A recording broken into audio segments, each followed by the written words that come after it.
City update ન્યૂઝમાં આપનું સ્વાગત છે।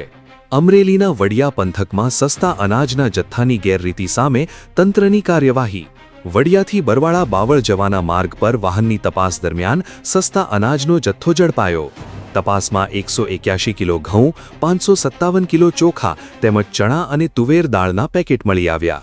બિનઅધિકૃત રીતે પરિવહન કરાતા અંદાજે 1 લાખ રૂપિયાના મુદ્દામાલને મામલતદાર કચેરીના પુરવઠા વિભાગે જપ્ત કર્યો।